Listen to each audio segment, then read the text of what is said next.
So this is finally the video where I am going to sit down and tell you my story of when I found out that my daughter had Down syndrome. My name is Leilani. This is our channel, Living with Eve. If you do like this video, make sure to subscribe to our channel and click on that notification bell to get updates, which we do upload approximately 1 or 2 times a week. Do give us a big thumbs up if you like this video. So I will go ahead and get started. I can't really tell this story without starting when I was the age of 14. At that time, my aunt was pregnant, and I remember my mom got this phone call from her, and she was in distress telling my mother that she just found out that her daughter had Down syndrome, or her child had Down syndrome.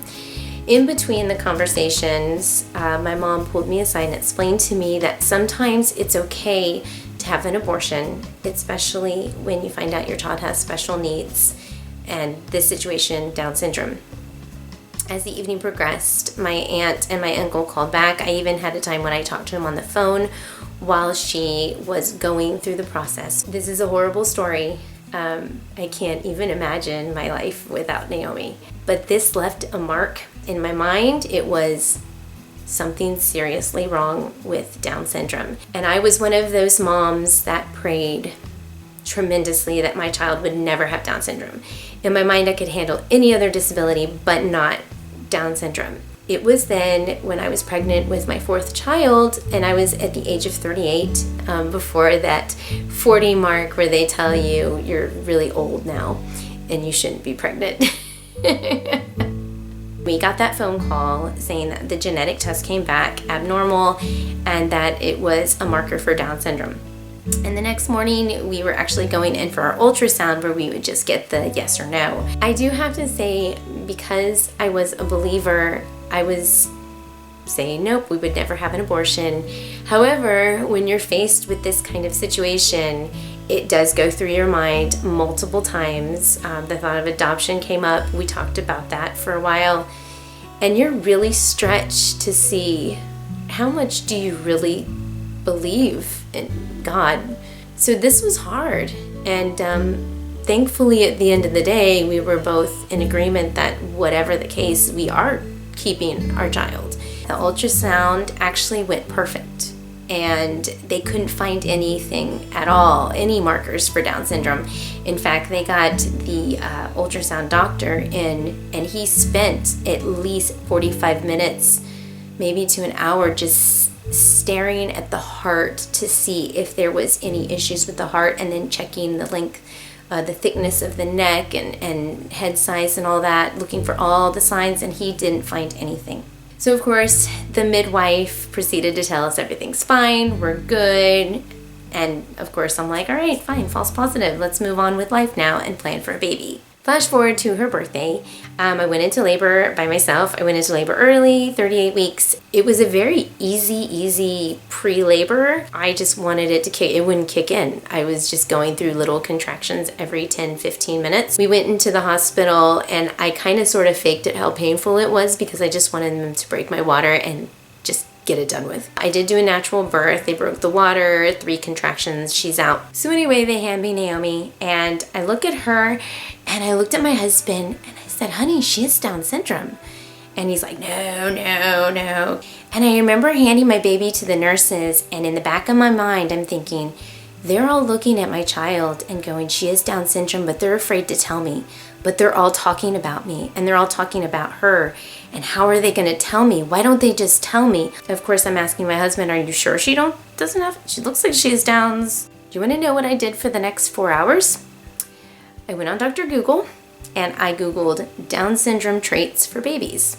And that's what I did for the next 4 hours, and I literally sat there with my phone, pulled up a picture of a Down syndrome baby, and compared it to my child for 4 hours at 4 o'clock in the morning. And our actual nurse said that Naomi was choking and needed to go to the NICU. So they took the baby to the NICU, and I sat there. Actually, no, I took a nap. The only nap I had in that 24-hour period. And I had one friend particularly text me. It was like 6 in the morning asking me how I was doing. And I told her that I thought my daughter had Down syndrome and she has something wrong with her heart, because during that whole episode with the breathing, they mentioned there was a heart murmur, and that's another reason why they rushed her to the NICU. I think within like 5 minutes, it felt like my friend was there by my side. The NICU doctor wanted to see us. It was a 10-minute walk to the NICU, but I took the wheelchair. There was a doctor waiting for me. I didn't know what he was going to say. He said, we know that she has Downs. We'll do the genetic testing, but she has all the traits of Down syndrome. I'm completely like, what the heck is going on? And I don't know. And here's my friend like taking pictures of the doctor, taking pictures of all the things going on. I don't even know what she took pictures of because she knew I was going to forget. I love you, Dina. Now, at this time, my husband was not in the room. He had to leave because I did go into labor early, and he really did legitimately have to leave and go take care of something. And so he wasn't there with me, and I was really afraid to tell him that she had Down syndrome because I was actually really afraid of his response. I wanted him to be strong, so instead of me calling him, I texted him and said, our daughter has Down syndrome.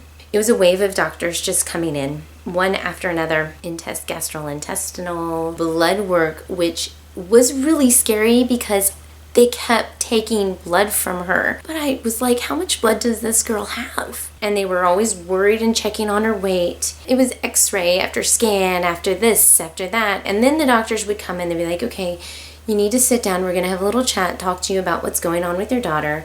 You know, got the news that she does have a heart condition and that she will have to have surgery before she's a year old, approximately around 6 months, which we did go through that. And comment down below if you think I should make a video about that. You know, and then we get the message that she does have Down syndrome. I didn't cry. I didn't have any emotion whatsoever. I just stood there. I just gave birth. I was under stress, and I know I was pale as a ghost. And they kept saying, go take care of yourself, go take care of yourself. No.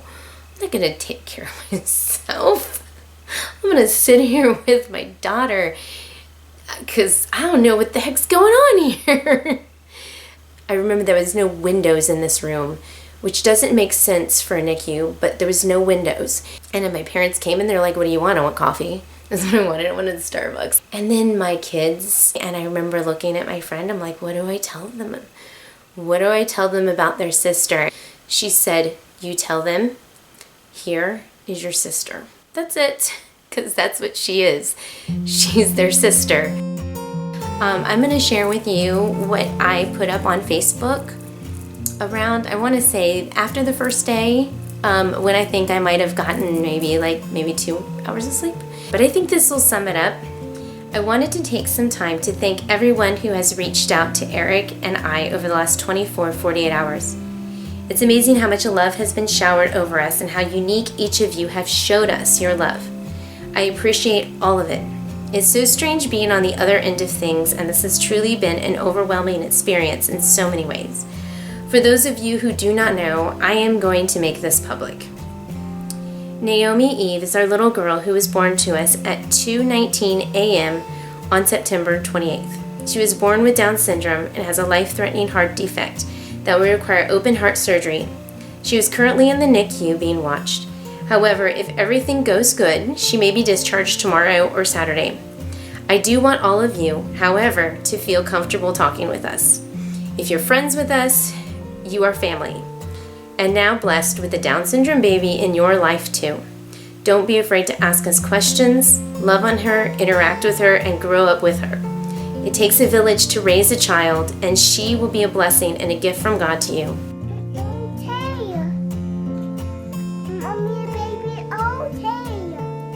I have to admit, I always felt sorry for parents with special needs children and always looked at my babies and thanked God it wasn't me. But now I found out a really cool secret, that I am the one who is blessed beyond understanding. I'm not just saying that to make myself feel better either. Naomi is going to bring so much healing and joy to our lives. She's going to color our family in so many perfect ways. Her siblings are going to grow and be truly amazing, caring people. And I want to share this experience with my family and friends. I want you too to be blessed and be filled with joy. She is going to teach us so many cool new things about life and God that we can't even imagine. So what I guess I'm trying to say is don't be afraid or feel sorry for us, but embrace this blessing from God because it's a blessing to you too. And if you're afraid of her or scared to interact with her, I'm so calling you out on it. And I think that applies to you, our subscribers and our consistent viewers. You're part of our family too. I really appreciate the fact that you guys have taken the time out of your busy day to spend it watching our channel and learning about our family. So thank you so much, and bye.